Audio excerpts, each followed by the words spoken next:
तो good morning everyone and welcome to Thakur sir academy. और आज हम लोग बीएससी फिजिक्स के कोर्स में जो है सेमेस्टर 2 के क्वेश्चन को डिस्कस करेंगे। तो इससे प्रीवियस क्लास में हमने कुछ क्वेश्चन डिस्कस किया था और आज के क्लास का जो मेन क्या कहते हैं फोकस है वो ये है कि आपका जो एग्जाम में जो एक्सपेक्टेड क्वेश्चन है उसको हम लोग मेनली डिस्कस करेंगे, ठीक है। तो जो भी आपके एग्जाम के लिए संभावित प्रश्न है, जो प्रश्न आने वाले होंगे उन प्रश्नों को हम डिस्कस करेंगे, ठीक है। ये हमारे क्लास का फोकस होगा, ठीक है। तो ये जो कोर्स है ये आपको एक्चुअली जो भी एमजेसी एमआईसी 2 में मतलब कर रहे हैं कोर्स उनके लिए कोर्स है, ठीक है। तो ये कोर्स सेमेस्टर 2 वालों के लिए है, ओके। तो आज का जो टॉपिक हम डिस्कस करेंगे, टॉपिक हम लोग डिस्कस करने वाले हैं मेनली सुपरपोजिशन ऑफ ऑसिलेशन के बारे में। ये काफ़ी इंपॉर्टेंट टॉपिक है और इस पे बेस्ड 2-3 डेरिवेशन है जो आपके एग्जाम के लिए बहुत ज़्यादा इंपॉर्टेंट है। फॉर एग्जाम्पल सुपरपोजिशन प्रिंसिपल को हम लोग यहाँ पे डिस्कस करेंगे कि कैसे हम वेव को जोड़ते हैं आपस में, ठीक है। तो वेव को जोड़ने का जो प्रोसेस है इसको हम लोग लर्न करेंगे, ओके। और जब वेव को हम जोड़ेंगे तो यहाँ पे क्या होगा कि वेव का डिफरेंट डायरेक्शन होगा और उसके आधार पे हम क्या करेंगे, डिफरेंट ज्योमेट्रिकल पैटर्न को ड्रॉ करेंगे, ठीक है, जिसे हम बोलते हैं लिसैजियस फिगर, ओके। तो देखिए ये तो क्वेश्चन मतलब पक्का संभावित है कि इस पर्टिकुलर क्लास को जब पूरा आप कर लेंगे, ठीक है, तो 1 से 2 क्वेश्चन आपका आना ही आना है, नहीं आने का सवाल ही नहीं है, ठीक है। तो पहले एक बार हम क्वेश्चन देखते हैं, क्वेश्चन क्या क्या पूछा हुआ है। इससे पहले हम थोड़ा कोर्स के बारे में जान लें, ठीक है। तो ठाकुर सर ऐप को आप डाउनलोड कर सकते हैं एंड्रॉइड से, ठीक है। इसके अलावा जो तो आपका आईफोन का प्ले स्टोर है वहाँ से भी इसको आप डाउनलोड कर सकते हैं। तो following courses are available for 11-12 IIT JEE UET, okay. Course are available in various modes, ठीक है। तो फर्दर इंक्वायरी के लिए आप कॉल कर सकते हैं 9155545177। ये इंक्वायरी का नंबर है, इस नंबर पे आप कॉल कर सकते हैं। यहाँ से आपको इन ब्रीफ सारे कोर्स के बारे में जानकारी आपको मिल जाएगी, ठीक है। एक बार दोबारा देख लीजिए, ये सब कोर्स यहाँ पे अवेलेबल है, ठीक है। Now come to the point.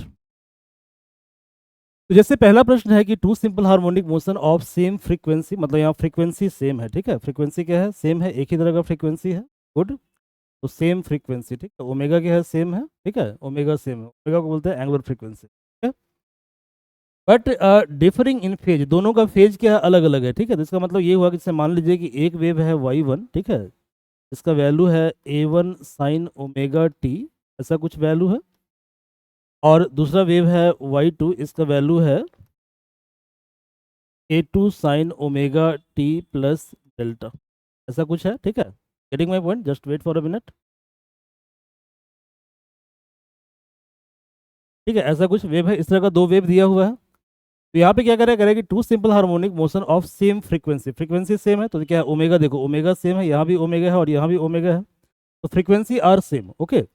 पर दोनों का फेज क्या है, डिफरेंट है, फेज अलग अलग है। ये देखो इस पार्ट को फेज बोलते हैं, this part is called phase. तो दिस पार्ट, ये जो फेज है ये ओमेगा टी है, और इस पार्ट का जो फेज है वो ओमेगा टी प्लस डेल्टा है, ठीक है। दोनों का फेज क्या है, अलग अलग है, ठीक है। तो दोनों का फेज क्या है, अलग अलग है, फेज में डिफरेंस है, ठीक है, फेज अलग अलग है, क्लियर है। आर एंड एम्पलीट्यूड, ठीक है, but differing phase and amplitude. और देखो ये इसको बोलते हैं एम्पलीट्यूड, तो इसका एम्पलीट्यूड A1 है, इसका एम्पलीट्यूड कितना है, A2 है, तो ये भी तुम्हारा क्या है, अलग अलग है, ठीक है, अलग अलग है। तो एक्टिंग इन सेम डायरेक्शन, और दोनों वेव क्या है, एक ही डायरेक्शन में ट्रैवल कर रहा है, ठीक है। तो दोनों वेव क्या है, मान लो कि ये पहला वेव है y1 जो तुम्हारा कितना है, जो तुम्हारा है a1 sine omega T, clear है। और ये दूसरा वेव है, ये तुम्हारा कितना है, ये तुम्हारा है a2 sine omega T plus delta. अब दोनों का फेज क्या है, अलग अलग है। फेज का मतलब सिंपली एंगल होता है, समझ में आ रहा है। तो जब दोनों का एंगल डिफरेंस होगा, एंगल में डिफरेंस होगा, तो एक पर्टिकुलर पॉइंट पर जाकर वेव क्या होगा, सुपरपोज हो जाएगा, मिल जाएगा, ठीक है। इन दोनों वेव के कंबाइन होने से एक नए तरह का वेव जनरेट होगा। मैं कलर चेंज कर देता हूँ, ठीक है। एक नए तरह का वेव जनरेट होगा, क्लियर है। तो आपको ये बताना है कि जो नया वेव है जो जनरेट हो रहा है, ठीक है, इसका एम्पलीट्यूड कितना होगा, तब फेज कितना होगा, ये आपको फाइंड आउट करना है, ठीक है। तो क्या निकालना है, देखिए जरा। तो so that the resultant motion, ठीक है, मतलब ये आपका रिजल्टेंट मोशन हो गया। Resultant motion is simple harmonic motion, ये क्या है, सिंपल हार्मोनिक मोशन है, ओके। तो आपको शो करना है कि इन दोनों का जो कंबाइंड मोशन होगा वो क्या होगा, सिंपल हार्मोनिक मोशन होगा, ओके। नेक्स्ट क्या है, reduce expression for the resultant amplitude, मतलब कि आपको ये निकालना है कि एम्पलीट्यूड की वैल्यू कितनी होगी, इसका वैल्यू कितना होगा कंबाइंड वेव का। इसके अलावा फेज निकालना है, तो आपको फेज फाइंड आउट करना है, तो you have to find out phase. Phase को जनरली हम फाइव से नोट करते हैं, आपको फेज निकालना है और आपको ये बताना है कि what are the condition for maximum amplitude and minimum amplitude, clear है। ये आपका क्वेश्चन है, ठीक है। This question is very very important, इस क्वेश्चन को आपको सॉल्व करना है, ओके। सेकंड क्वेश्चन क्या है देखिए, कहता है कि find the time interval between two consecutive minima of resultant of two simple harmonic motion. मतलब कि दो सिंपल हार्मोनिक मोशन का इक्वेशन दिया हुआ है, ठीक है जी। तो पहला इक्वेशन है आपका x equal to A sine omega 1t, जबकि दूसरा इक्वेशन है x बराबर ए साइन ओमेगा 2t, ऐसा दिया हुआ है। ओके, ये दो अलग अलग सिंपल हार्मोनिक मोशन को एग्जीक्यूट करने वाला इक्वेशन है। यहाँ पे ओमेगा 1 और ओमेगा 2 के बीच का डिफरेंस काफ़ी कम है, इसका मतलब यहाँ पे ये दिया हुआ है ओमेगा 1 ओमेगा 2 इसके बीच का जो डिफरेंस है, ठीक है, डिफरेंस लगभग क्या है, जीरो है। ओके, जीरो नहीं है बट लगभग जीरो के बराबर है, बहुत ही कम डिफरेंस है। बीट बोलते हैं, क्या बोलते हैं, बीट बोलते हैं, ठीक है। तो तुम्हें निकालना है टाइम इंटरवल कितना होगा। इसके अलावा इस क्वेश्चन का सेकंड पार्ट है कि find the time interval for addition of two simple harmonic motion having slightly different frequency, ठीक है। तो ये बीट का इक्वेशन है, बीट फ्रीक्वेंसी का, इसको हम लोग अलग से डिस्कस करेंगे, ठीक। तो पहले क्वेश्चन को हम समझ लेते हैं। और थर्ड क्वेश्चन है कि वाटर लिसाजियस फिगर, लिसाजियस फिगर क्या होता है, ठीक है। Discuss with necessary theory the superposition of two rectangular simple harmonic motion वगैरह वगैरह। तो देखो इसमें समझिए जरा पहले ये क्या होता है। जैसे मान लीजिए कि दो डिफरेंट वेव है, ठीक है, सिंपल हार्मोनिक मोशन है, और दोनों परपेंडिकुलरली क्या कर रहे हैं, ट्रैवल कर रहे हैं। तो इस केस में हम क्या करेंगे, एक इक्वेशन को फाइंड आउट करेंगे और उसके डिफरेंट कंडीशन को वहाँ पे हम क्या करेंगे, फेज का डिफरेंट कंडीशन लेंगे, ठीक है। और उसके बाद एक ज्योमेट्रिकल पैटर्न आएगा, उस पैटर्न को हम बोलते हैं लिसाजियस, डिस्कस करना, ये हमारा टास्क है। चलिए, तो पहले हम पहला क्वेश्चन डिस्कस करते हैं। पहला क्वेश्चन क्या है, पहला क्वेश्चन है कि two simple harmonic motion of same frequency, ठीक है। इसका फ्रीक्वेंसी क्या है, सेम है, ठीक है, तो ओमेगा सेम है, but differing in phase, phase इसका डिफरेंट है। पहले का फेज फाई 1 है ओमेगा टी, और दूसरे का फेज है phi 2 omega T plus delta. Clear है, differing in phase, acting in same direction, दोनों सेम डायरेक्शन में काम कर रहा है। ओके, तो so that resulting motion is called simple harmonic motion, ठीक है। तो देखो, कोई भी जो सिंपल हार्मोनिक मोशन होगा उसका जो स्टैंडर्ड इक्वेशन होगा वो क्या होगा, ए साइन ओमेगा टी के फॉर्म में होगा या ए कॉस ओमेगा टी के फॉर्म। क्लियर है, इन दोनों के फॉर्म में स्टैंडर्ड इक्वेशन होता है सिंपल हार्मोनिक मोशन। तो पहला टास्क क्या है, पहला टास्क हमारा ये है कि हमको निकालना है resulting wave y. We have to find out, क्या फाइंड करना है पहले ये समझना जरूरी है, ठीक है। What you have to find, what you have to find, तो फाइंड आउट क्या निकालना है, निकालना है वाई, और आपको बताना है कि वाई जो है ये रिजल्टिंग वेव का इक्वेशन है, ठीक है। और ये कैसा है, ये सिंपल हार्मोनिक मोशन, ठीक है। वाई क्या है, वाई सिंपल हार्मोनिक मोशन है, ये आपको प्रूव करना है क्वेश्चन के पहला पार्ट में। क्वेश्चन का सेकंड पार्ट क्या है देखिए, सेकंड पार्ट में कहता है कि deduce expression for resultant amplitude, ठीक है। तो आपको ये बताना है कि जो सिंपल हार्मोनिक मोशन का इक्वेशन आएगा, मान लो इक्वेशन आता है y equal to, sorry I am sorry very, equation आता है y equal to A sine omega t, ऐसा कुछ इक्वेशन आता है, प्लस कुछ भी मान लो यार, मान लो इसको डेल्टा मान लो, ठीक है, इसको डेल्टा मान लो। क्लियर है, तो यहाँ पे आपको बताना है कि ये जो a है, a की वैल्यू कितनी होगी, what is the value of this amplitude a, ये आपको बताना है। सेकंड पार्ट में ये बताना है कि फेज, आपको फेज भी निकालना है, ठीक है। अच्छा, यहाँ देखो, यहाँ डेल्टा ऑलरेडी लिया हुआ है, तो हमने थीटा इसको मान लिया है, इसको आप थीटा मान लीजिए ताकि वो कन्फ्यूजन ना हो। यहाँ फेज को आप थीटा मान लीजिए, तो आपको पता करना है कि थीटा की वैल्यू कितनी होगी, ये आपको पता करना है। थीटा कितना है ये आपको पता करना है। और क्या मालूम करना है आपको, आपको मालूम करना है कि find the condition for maximum and minimum amplitude, ठीक है। यानी कि ए मैक्स का कंडीशन क्या होगा, तो ए मैक्स है उसके लिए क्या कंडीशन होगा, ये आपको पता करना है। आपको ये पता करना है कि ए मिनिमम मतलब एम्पलीट्यूड मिनिमम, इसका कंडीशन क्या होगा, ये आपको पता। तो इस क्वेश्चन के चार पार्ट हैं, चारों पार्ट को हमको एड्रेस करना है, ठीक है। तो कैसे इस क्वेश्चन को एड्रेस करेंगे, आइए हम स्टेप। तो हमने क्या किया, मान लिया कि दो इक्वेशन हमने मान लिया जो सिंपल हार्मोनिक मोशन को एग्जीक्यूट, ठीक है।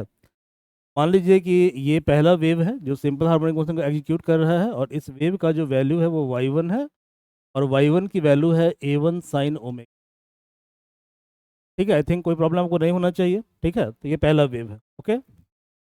जो सेकेंड वेव है इसको हम अलग कलर से रिप्रेजेंट कर रहे हैं, तो ये जो है आपका सेकेंड वेव है, ये है y2, और y2 की वैल्यू है a2 sine omega T plus, यहाँ पे फ्रीक्वेंसी क्या है, फ्रीक्वेंसी सेम है, फ्रीक्वेंसी सेम है, ठीक है। एम्पलीट्यूड क्या है, डिफरेंट है, एम्पलीट्यूड डिफरेंट है, ठीक है। पहले वाले का फेज ओमेगा टी है और दूसरे वाले का phase omega T plus delta है, तो ये भी आपका डिफरेंट है, ठीक है। अब जब ये दोनों सुपरपोज हो जाएगा तो सुपरपोज होने के बाद क्या करेगा, एक नए तरह का वेव जनरेट करेगा। ठीक है, जैसे आप क्या करोगे, पानी में पत्थर गिराओ आप, ठीक है, तो पानी में क्या करोगे, दो पत्थर को तुम साइमल्टेनियसली ड्रॉप करोगे, पहले पत्थर को ड्रॉप करो, एक वेव क्या होगा, जनरेट होगा। ठीक है, फिर क्या करो, सेम टाइम पे अदर पत्थर को भी ड्रॉ करो, या मान लो कि क्या कहते हैं, पानी का सरफेस है, सपोज करो ये वाटर सरफेस है। ठीक है, तुमने क्या किया, एक पर्टिकुलर इंस्टेंट पे दो पत्थर को एक साथ ऐसे ड्रॉप किया। ठीक है, तो जब ऐसे ड्रॉप करोगे तो क्या होगा, एक वेव यहाँ जनरेट होगा, एक वेव यहाँ जनरेट होगा, both wave are travelling in same direction. Clear है। तुमने क्या किया है कि जब इस पत्थर को गिराया था तो इस पत्थर का वेट ज़्यादा है, ठीक है, इस पत्थर का वेट कम है, तो इसका मतलब क्या होगा कि इस पत्थर के द्वारा जो वेव जनरेट होगा उसका फेज क्या होगा, हाई होगा। क्लियर है, या उसका फेज अलग होगा, और इसका फेज क्या होगा, अलग होगा। ठीक है, तो फेज डिफरेंस के कारण क्या होगा कि दोनों कहीं ना कहीं जाकर मर्ज हो जाएगा आपस में। समझ में आ रहा है। तो ऐसा एक्सपेरिमेंट करके देखना दोबारा घर के ऊपर, कि घर में क्या करना, किसी पॉन्ड के पास चले जाना, तालाब के पास। ओके, तालाब में डुबकी मत लगा लेना, ठीक है, एक्सपेरिमेंट करना है। ओके, वहाँ पे क्या करना, दो स्टोन को एक साथ ड्रॉप करना, ड्रॉप करो, देखना कि आफ्टर सम टाइम क्या होता है कि दोनों वेव जो है सुपरपोज हो जाता है। ठीक है, आपस में मिल जाता है। तो आफ्टर सम टाइम क्या होगा, दोनों वेव आपस में सुपरपोज हो जाएगा, मिल जाएगा। आ रहा है समझ में। ठीक है, तो दोनों आपस में क्या हुआ, सुपरपोज हुआ। सुपरपोज होने के बाद क्या किया कि एक नए तरह का वेव ये जनरेट किया। ठीक है, ये तुम्हारा नया वेव है, this is your new wave. Okay, this is your new wave. तो देखो, पहले हमने क्या किया, हमने मान लिया, लेट अस कंसिडर हमने ऐसा मान लिया,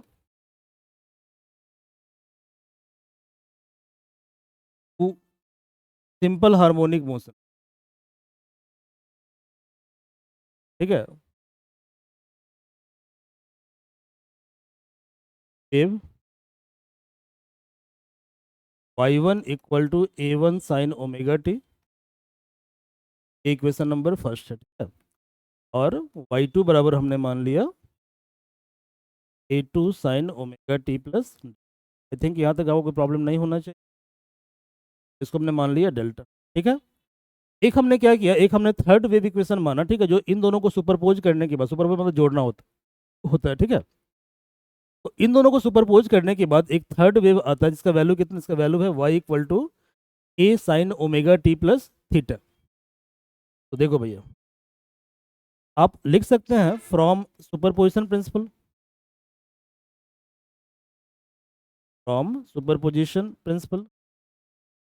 ठीक है, तो सुपरपोजिशन प्रिंसिपल मतलब जोड़ना होता है। ठीक है, क्या होता है इसका मतलब, जोड़ना होता है, फ्रॉम सुपरपोजिशन प्रिंसिपल। ठीक है, ये जो y है, इस y की वैल्यू होगी y1 प्लस वाई, ये रूल होता है। ठीक है, क्लियर है।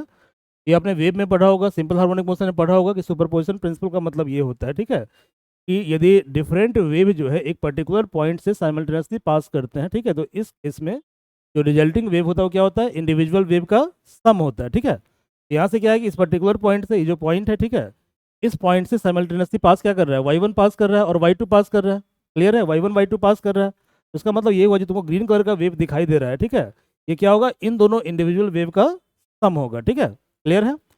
अब हम क्या करेंगे, क्योंकि आपको बताना ये है कि जो जो रिजल्टिंग वेव है वो क्या है, सिंपल हार्मोनिक मोशन को एग्जीक्यूट कर रहा है, ऐसा बताना आपको है। तो हमने मान लिया कि resulting wave is, let us consider, या लेट रिजल्टिंग वेव इज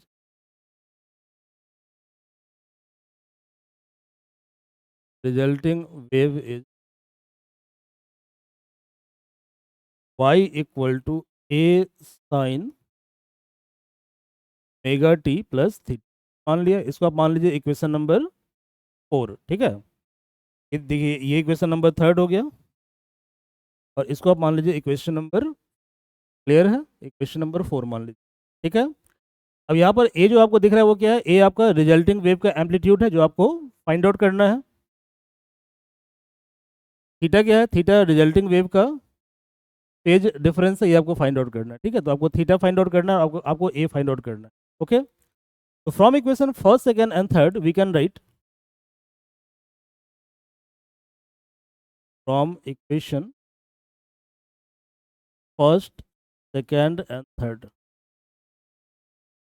हम क्या लिख सकते हैं,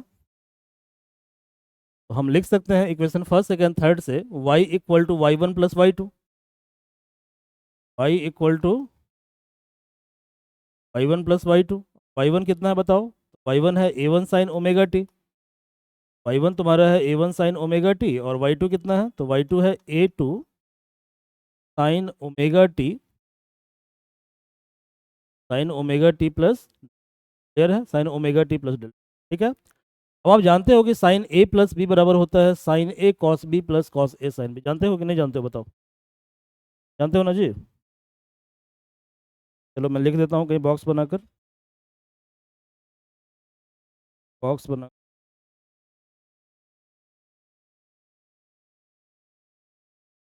भाई,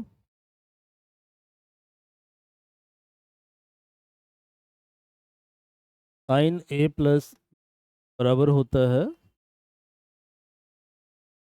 साइन ए कॉस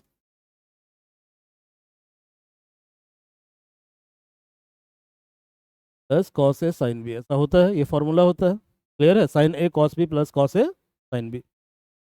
तो यदि आप ओमेगा टी को ए मान लेते हो, ओमेगा टी तुम्हारा क्या है, ओमेगा टी को आप मान लीजिए ये पहला टर्म है ए, और डेल्टा क्या है आपका, डेल्टा आपका बी है, ये कंफ्यूज मत हो जाना, ठीक है, यहाँ पे ए मतलब एम्पलीट्यूड नहीं है, ठीक है, क्लियर है, इसको हमने मान लिया इस फॉर्मूले पे सेट करने के। ये हो गया a one sine omega T plus A two, ठीक है। अब देखो sine omega T plus delta है, तो क्या होता है साइन ए कॉस बी प्लस कॉस ए साइन बी, तो क्या होगा sine omega t cos delta, sine omega t cos delta plus cos omega t sine delta. Is it clear और not, ये समझ में आया कि नहीं समझ में आया बताओ, क्लियर है। अब इसको फर्दर ब्रेक करते हैं, तो देखो भैया y बराबर है a one sine omega T,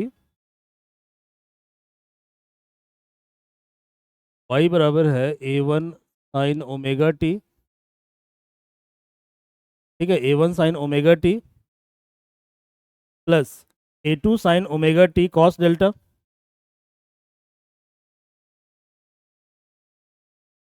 A two sine omega t cos delta plus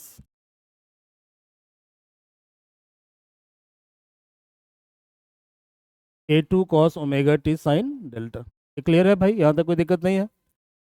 और हमें क्या करना है कि यहाँ पे टर्म को इस तरह से अरेंज करना है, ठीक है, ताकि ये टर्म इक्वेशन 4 के टर्म में एक्सप्रेस हो जाए, क्लियर है। यहाँ देखिए इक्वेशन 4 कौन सा, इक्वेशन 4 है आपका a sine omega T plus delta, तो हमें क्या करना है कि इस टर्म में इसको लाने की कोशिश करनी है, ठीक है, तभी ये प्रूव होगा कि जो रिजल्टिंग वेव है वो क्या है, सिंपल हार्मोनिक मोशन को एग्जीक्यूट कर रहा है, ये प्रूव होगा। तो ऐसा करने के लिए हम लोग क्या करेंगे कि यहाँ पे हम दो इंडिपेंडेंट पैरामीटर को इंट्रोड्यूस करेंगे, ठीक है, दो इंडिपेंडेंट पैरामीटर को इंट्रोड्यूस करेंगे। पहले हम कुछ और कर लेते हैं, जरा देखो, यहाँ देखो साइन ओमेगा टी और साइन ओमेगा टी, इस वाले टर्म को एक साथ रखिए, a one plus A two cos delta into sine omega, तो आप एक साथ रखें, और कॉस ओमेगा टी वाले को एक साथ रखें, तो ए टू साइन डेल्टा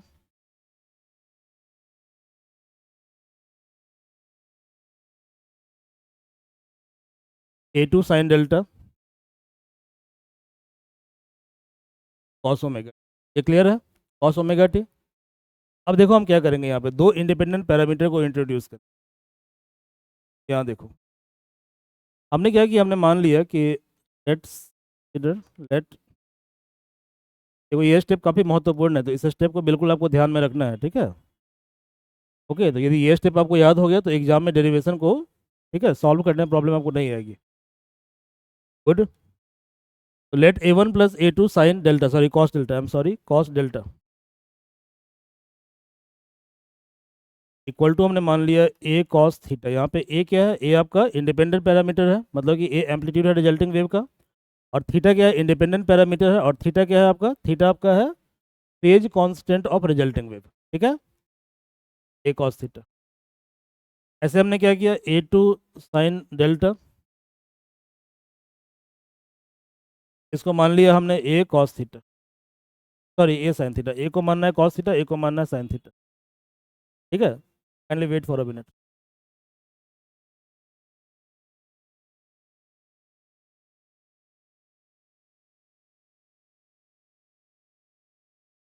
हाँ तो ये क्लियर है भाई, A one plus A two cos delta, A cos theta मानना है, ठीक है, और ए टू साइन डेल्टा को क्या मानना है, ए साइन थीटा मानना है, ठीक है।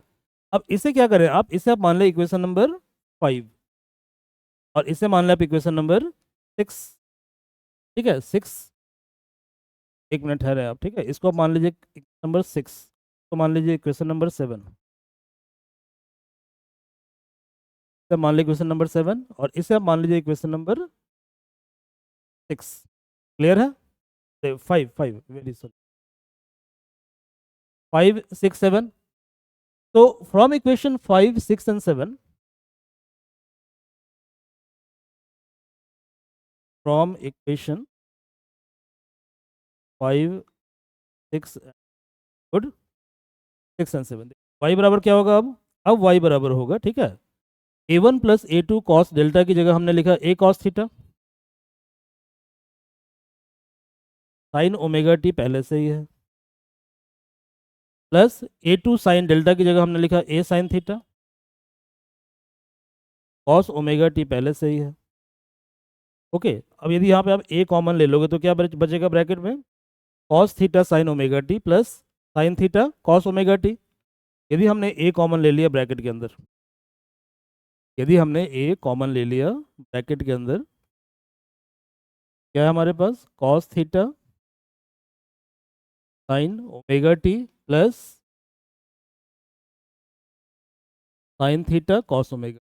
याद करो फॉर्मूला, फॉर्मूला क्या था, साइन ए कॉस बी प्लस कॉस ए साइन बी बराबर क्या होता है, साइन ए प्लस बी होता है। क्लियर है? तो देखो भाई, साइन ए कॉस बी, तो यहाँ पे ए तुम्हारा क्या है, ये है, और ये तुम्हारा बी है, ये बी है, तो कितना हो जाएगा ये बताओ, ये हो जाएगा ए साइन ए प्लस बी, मतलब theta plus omega T.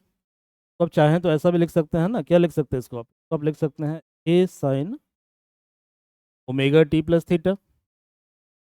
Okay, तो मैंने क्या बताया था, मैंने बताया था कि सिंपल हार्मोनिक मोशन को परफॉर्म करने वाला जो इक्वेशन होता है, ठीक है, या तो साइन के फॉर्म में होगा या कॉस के फॉर्म में होगा।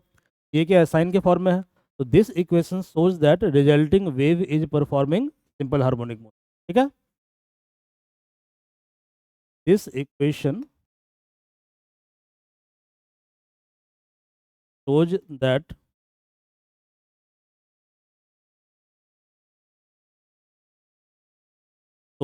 रिजल्टिंग वेव क्या है, वाई, रिजल्टिंग वेव क्या है, वाई है, रिजल्टिंग वेव हमारे पास क्या आया है, वो हमारे पास आया है वाई बराबर A sine omega T plus theta. क्या कर रहा है, इज परफॉर्मिंग,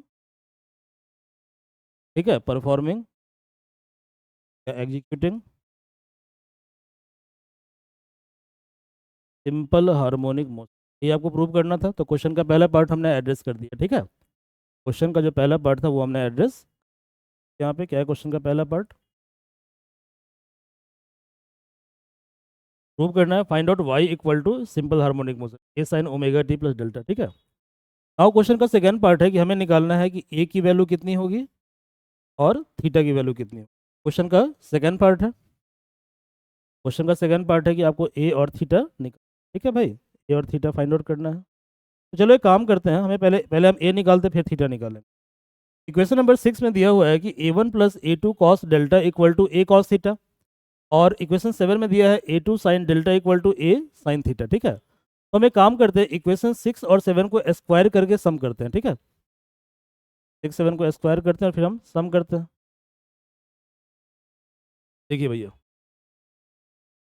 पहले निकालना है एम्पलीट्यूड, क्या निकालना है, एम्पलीट्यूड निकालना है रिजल्टिंग वेव का, रिजल्टिंग वेव का, इक्वेशन 6 का स्क्वायर प्लस इक्वेशन 7 का स्क्वायर। इक्वेशन 6 कितना है देखो जरा, इक्वेशन 6 है A cos theta equal to a1 plus A two cos delta, A cos theta equal to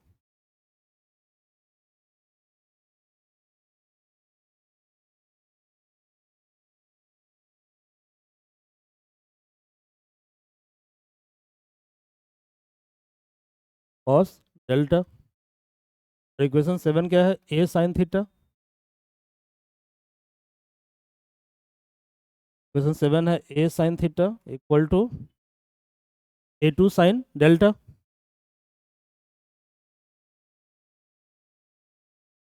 A2 sine delta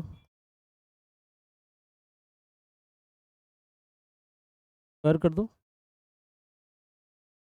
तो LHS में क्या है, A square cos square theta plus A square sine square theta. A square हम common ले लेते हैं, bracket में क्या है, ब्रैकेट में cos square theta plus sine square theta. ऐसे ही RHS में क्या है, ए प्लस बी का होल स्क्वायर कितना होता है, A square plus B square plus 2ab। A square मतलब A1 square, B square means A2 square cos square delta plus 2ab, तो 2a1 A2 cos delta plus A2 sine delta, इसका whole square कितना होगा, A2 square sine square delta. Clear है, sign square delta. अब यहाँ देखो, तुम जानते हो कि cos square theta plus sine square theta कितना होता है, 1 होता है। हो गया ए स्क्वायर बराबर बराबर A1 स्क्वायर। अब यहाँ देखो A2 स्क्वायर क्या है, दोनों में कॉमन है, कॉमन ले लो A2 square, A2 square common ले लो, cos square delta plus sine square delta. ठीक है, अब प्लस बच गया कौन सा term, 2a1 A2 cos delta, A1 A2 cos. समझ में आ रहा है कि नहीं आ रहा जी, बताओ। अब देखो cos square delta plus sine square delta कितना होगा, फिर ये 1 हो जाएगा, तो फिर ये 1 हो जाएगा। ठीक है, तो ए स्क्वायर कितना होगा देखो, तो यहाँ से ए स्क्वायर की वैल्यू आ जाएगी ए स्क्वायर, यहाँ से ए स्क्वायर की वैल्यू आ जाएगी A1 स्क्वायर प्लस, ठीक है, plus A1 cos delta, A1 A2 cos delta. तो यहाँ से एम्पलीट्यूड कितना आ जाएगा, यहाँ से एम्पलीट्यूड आ जाएगा under root of A1 square A2 square twice of A1 A2 cos. Clear है, तो यही रिजल्टिंग वेव का एम्पलीट्यूड हमने फाइंड आउट कर लिया। ठीक है, तो ये क्या है, रिजल्टिंग वेव का एम्पलीट्यूड है। ठीक है, ये क्वेश्चन का सेकंड पार्ट है ना, क्वेश्चन का ये सेकंड पार्ट है। चलो देखो, क्वेश्चन का ये सेकंड पार्ट है। तो आपने 7 माना था ना, 7 माना, 7 माना था, तो इसको आप मान लीजिए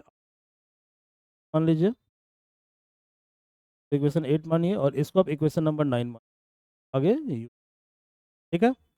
अब क्वेश्चन के थर्ड पार्ट में क्या कहता है कि आपको निकालना है फेज, क्या निकालना है, फेज निकालना है। ठीक है, आपको निकालना है फेज डिफरेंस, ये निकालना है ना, एक बार देख लो क्वेश्चन दोबारा। Okay, kindly see the question.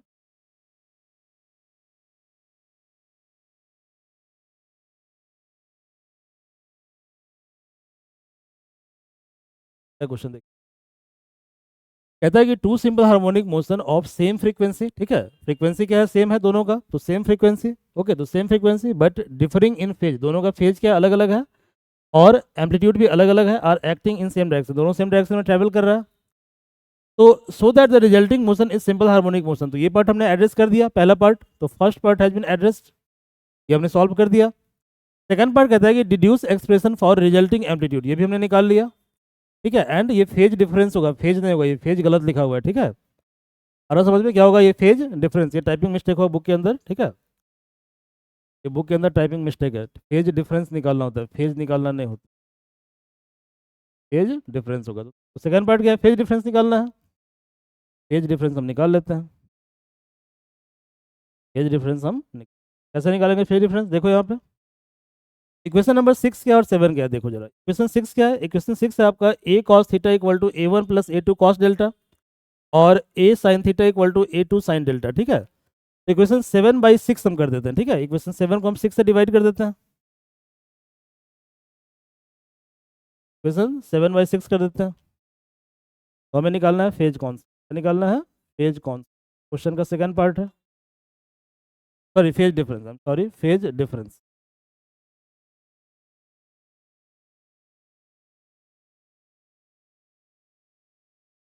Theta, theta ये आपको फाइंड करना है। तो हमने क्या किया, 7 को 6 से डिवाइड कर दिया। तो equation 7 divided by equation 6 implies, जब 7 को 6 से डिवाइड करोगे तो कितना आएगा, देखो यहाँ पे, लुक देखिए यहाँ पे कितना आएगा,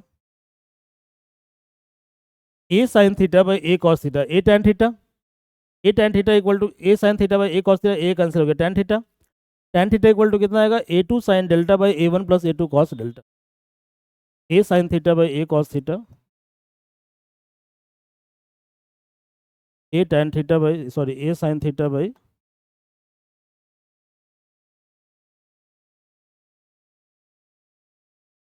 बराबर है A two sine delta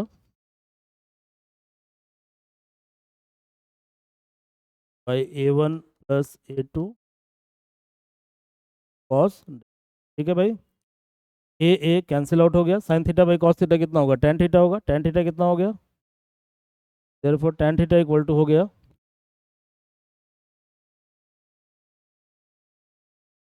tan theta equal to हो गया A two sine delta by A one plus A two cos. Clear है भाई, तो ये क्वेश्चन का थर्ड पार्ट हो गया, क्वेश्चन का थर्ड पार्ट हो, ठीक है।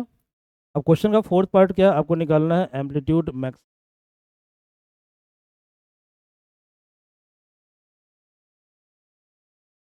एम्पलीट्यूड का मैक्सिमम वैल्यू आपको फाइंड आउट करना है, ये मैक्स आपको निकाल, क्या निकालना है, ए मैक्स निकालना है। कैसे निकालेंगे ए मैक्स, देखिए यहाँ पे इक्वेशन नंबर 9 है, वो ये कहता है कि A equal to under root A one square plus A two square plus two A one A two cos delta, ऐसा कह रहा है, ठीक है। यानी कि आपके पास जो एम्पलीट्यूड है, रिजल्टिंग वेव का जो एम्पलीट्यूड है, ठीक है, वो कितना है बताइए पहले। तो पहले देखिए इसकी वैल्यू है ए बराबर अंडर रूट ए वन स्क्वायर ए टू स्क्वायर प्लस टू ए वन ए two cos delta, value clear है, ये इसका वैल्यू है, ठीक है, वैल्यू है।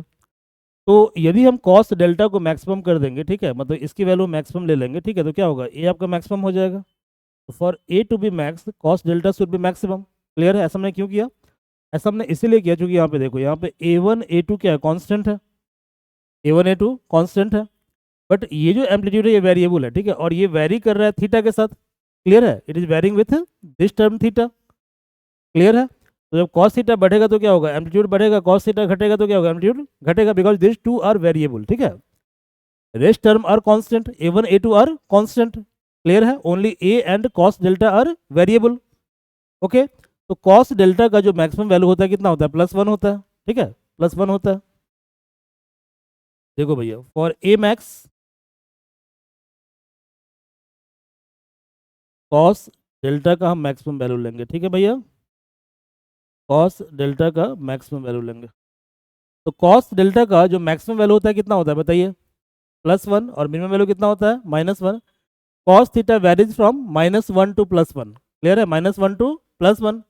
ओके, तो minus one, I am sorry, तो माइनस वन क्या है, माइनस वन इसका मिनिमम वैल्यू है, प्लस वन क्या है इसका मैक्सिमम वैल्यू है, ठीक है, आ रहा समझ में। तो कॉस डेल मैक्स कितना होगा, प्लस वन हो जाएगा, आ रहा समझ में, प्लस वन। अब ये जो प्लस वन है इसको यहाँ पे सेट कर दीजिए आप, जो यहाँ पर इसको सेट करेंगे तो ए की वैल्यू कितनी हो जाएगी बताइए, यहाँ से जो ए की वैल्यू आएगी, मतलब ए मैक्स को आपका root A one square A two square plus A one A two, और कॉस डेल्टा ऑलरेडी वन है, ठीक है। तो आप जानते हो कि A square plus B square plus two A B बराबर क्या होता है, ए प्लस बी का होल स्क्वायर होता है। क्या लिखोगे इसको, तो आप लिखोगे under root A one plus A का होल स्क्वायर और A one plus A to का होल स्क्वायर कितना हो जाएगा, तो ये आपका एम्पलीट्यूड का मैक्सिमम, ठीक है। Next we have to find out the minimum value of, ठीक है, minimum value of amplitude.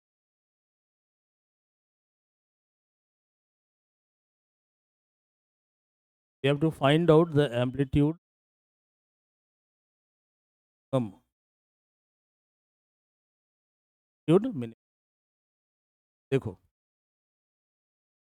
No A equal to under root of A1 square plus square plus twice A1 A2 cos delta twice. Again क्या होगा यहाँ पे, ए minimum तभी होगा जब cost delta minimum होगा, ठीक है। तो for A minimum,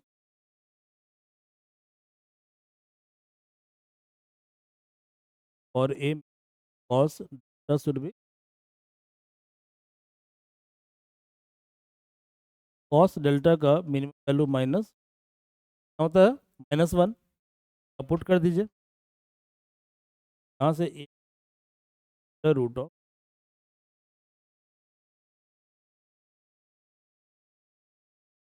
A1 square square cos delta कितना है -1, तो -2 1 A2,